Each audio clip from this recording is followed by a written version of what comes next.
Los saludo a la amable audiencia del Sistema Universitario de Radio y Televisión. Efectivamente, en estos días nos vamos acercando cada vez más a la hora cero y con ello la toma de protesta del presidente electo para tener un trascendente e importante cambio de régimen en el que Andrés Manuel López Obrador se convertirá en uno de los presidentes en los últimos decenios con una legitimidad y un sobrado voto de confianza ciudadana expresada en las urnas el 1 de julio pasado.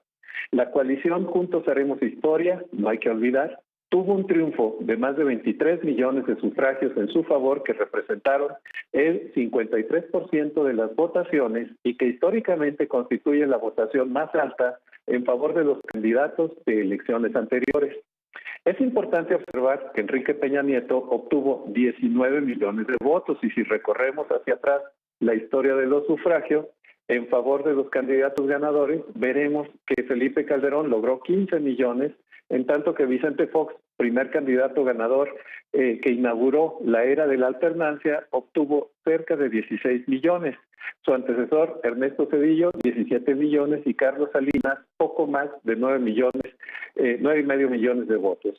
Aquí, como dato interesante para destacar el papel demográfico en las elecciones de nuestro país, es interesante resaltar que Lázaro Cárdenas fue elegido por el 98.2% del padrón electoral, pero eso se tradujo en 2,225,000 votos. Hay una evolución importante que podemos destacar. Ahora, como vemos, el esquema del bono de confianza con el que comenzará el nuevo gobierno tiene un altísimo impacto social y la confianza depositada en este nuevo régimen puede explicarse en parte por los resultados que entrega el gobierno saliente al que le quedan solamente unas cuantas semanas de ejercicio constitucional de la administración. El gobierno de Peña Nieto deja varios pendientes complejos de resolver, pero dos de ellos se han traducido en un malestar y casi ira social por representar un régimen en el que la inseguridad por un lado y la corrupción por el otro constituyen dos factores esenciales que se han convertido no solamente en malestar, sino en un esquema de gran afectación a las garantías ciudadanas que han costado mucho trabajo solidificar en un régimen democrático. La inseguridad se torna en muchas aristas de análisis y de afectación en las que 2017 constituyó un aspecto de poderoso impacto al contabilizarse 29,168 asesinatos en uno de los años más violentos registrados en las últimas décadas.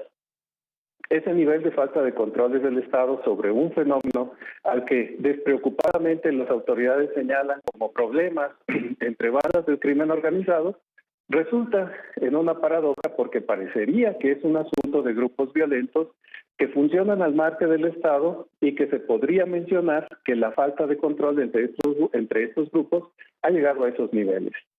La cifra de muertes violentas en 2017 equivaldría a la extinción de la población de ciudades como San Marino, Liechtenstein o Mónaco, o a la desaparición de municipios como Acatic, Acatlán de Juárez o Agualulco del Mercado.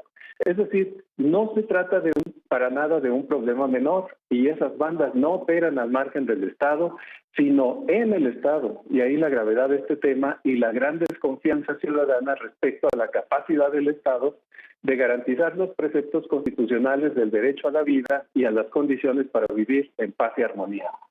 Por su parte, la corrupción ha tenido una expresión no experimentada en los niveles que se conocieron en este sexenio y que ha significado una burda falta de respeto por el orden ciudadano en los casos de mayor impacto, como lo fueron entre los dos casos más recientes, el del consorcio brasileño Odebrecht y las maniobras de la Secretaría de Desarrollo Social y de Desarrollo Agrario, Territorial y Urbano, en las que se configuraron desvíos en el segundo caso por 1,311 millones de pesos, algo así como 70 millones de dólares, en tanto que respecto del consorcio brasileño, la PGR indica que la constructora brasileña se declaró culpable por el pago de 10,500,000 dólares de sobornos a posibles funcionarios de Pemex en un periodo comprendido entre 2010 y 2014.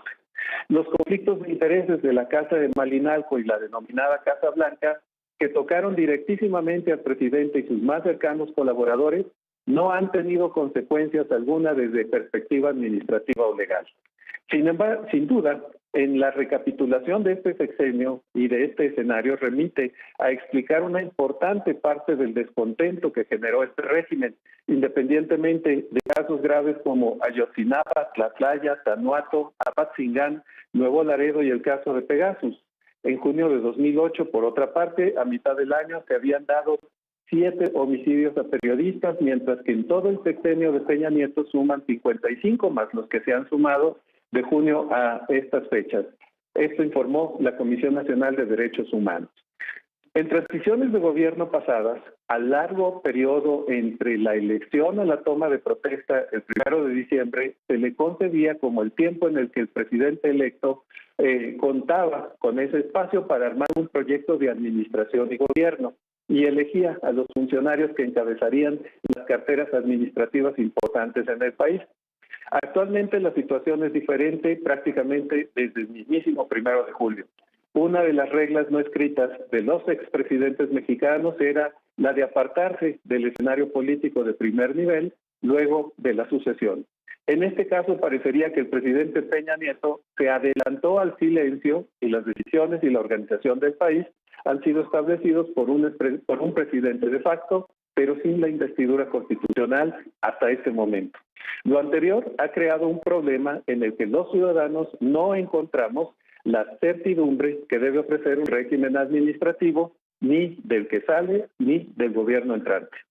El planteamiento de foros de consulta constituyó un ejercicio que tenía una interesante perspectiva para integrar opiniones. Sin embargo, en la caracterización de los foros no hubo claridad respecto de las metodologías y alcances de los mismos. Surgió entonces una contradicción, la necesidad de la instrumentación de políticas para el gobierno contra el tiempo de realización de los foros. Ya no se trataba, pues, de un ejercicio de promoción política de partido, sino acciones del propio gobierno electo, lo que cambia radicalmente la naturaleza de los mismos. El 27 de agosto se pusieron en marcha los foros de consulta nacional Educación para el Bienestar, que abruptamente se interrumpieron el 7 de septiembre en un enfrentamiento entre grupos de interés en Acapulco. Por su parte, los foros para trazar la ruta de pacificación del país y la reconciliación nacional arrancaron el 7 de agosto. Sin embargo, los encuentros con víctimas de la violencia, organizaciones, especialistas con integrantes del equipo de transición previstos en Veracruz, Sinaloa, Tamaulipas, Tabasco y Morelos entre el 9 y el 22 de octubre, abruptamente también se cancelaron. Alfonso Durazo, quien fue designado por López Obrador para ser el próximo secretario de Seguridad Pública, dijo a través de Twitter que la cancelación obedece a la necesidad ya urgente de sistematizar las propuestas recogidas para obtener las conclusiones que permitan incorporar las voces de las víctimas en el diseño de la nueva política de seguridad pública que se presentará en fecha próxima.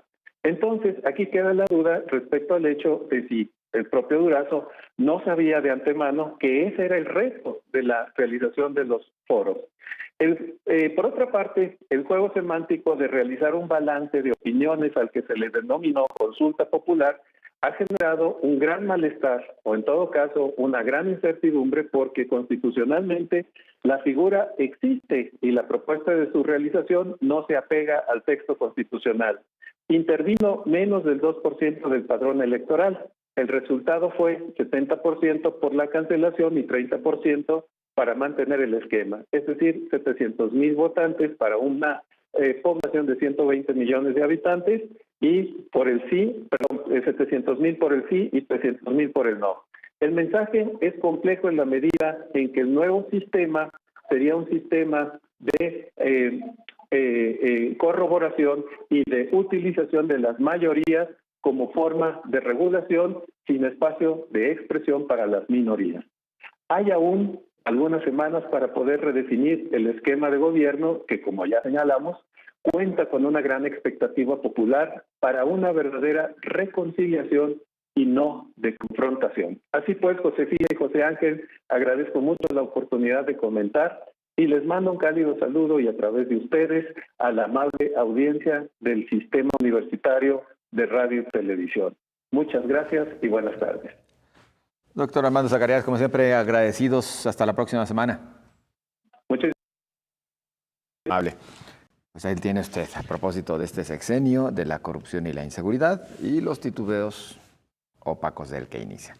Vamos con esto a la pausa, continuamos.